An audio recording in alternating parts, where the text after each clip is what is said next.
Okay, so when I'm grappling, typically I want him touching my right wrist, so my right wrist is going to be the one reaching. It's a general concept in wrestling. If I'm in my stance right here, my front leg is going to always stay protected. This I'm staying at home, right here, elbow tight, staying protected. You'll notice, guys, this is a good exposure of someone that's not a good wrestler. You'll see do that. The lead leg arm is going to reach. You'll never see that in a good wrestler. Maybe a quick thing, they'll switch their stance and pump here, but it's always going to be back before. So I'm actually, when I'm wrestling, I'm pumping my right hand almost like a jab would in boxing when I'm feeling out my distance. I'm staying at home here, and I'm working this hand, feeling out my distance, and kind of as if a jab in boxing. So with that concept in mind, this arm is going to be the one I want to reach.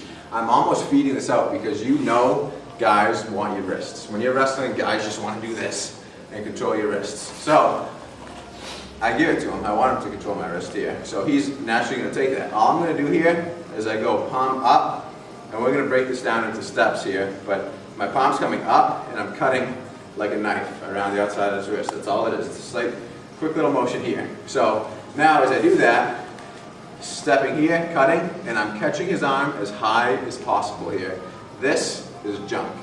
If I pull Chuck from his elbow, I'm losing a ton of, it's like a shock absorber, where the farther away from his body I try to drag, the more is getting absorbed through his arm. If I pull from right here, I'm pulling his whole body. If I pull from right here, pulling a little bit of his body. If I pull from right here, I get nothing. So, coming around the arm, reaching as high as I can into here. As I do that, I'm dragging this right across my body, and this distance, closing as fast as I can. Right here. Boom. Chest to chest. Right here. There's two ways I like to finish this. One is a nice big explosive coming right to the leg here and driving straight across and running into my double leg takedown.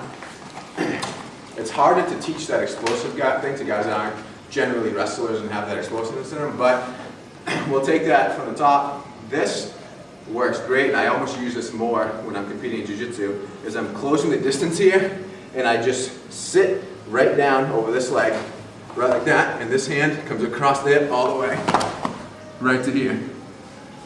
One thing you'll notice is where I land, my body drops on his. It makes it so it's very, very hard for him to even try a guillotine when I do that, just because he can't catch up in time. So just from the drag spot here, I'm closing this distance here. He has to come all the way around my head, all the way back for a guillotine. That's a long way to go when I'm getting blasted to my butt. So I'm across, I've closed all the distance. I'm bringing this arm, circle. This arm, you can see how I'm pulling across. As I start to come down, I'm staying over the arm and just covering the hip right here. It's going to make it another split second or two before he can get that arm out and around. Dropping and covering the hip all the way over here, keeping this half guard locked. When I drop, I don't follow him high. I don't want to land here as much as I want to let his body sink and come here into the half guard. So one more time, we'll do it from this angle so they can see the side of it. I'm feeding Chuck my wrist, up, in. As I drive that across, I'm catching the highest portion of his arm, stepping and closing all the distance, dropping right away, here, locking that leg out.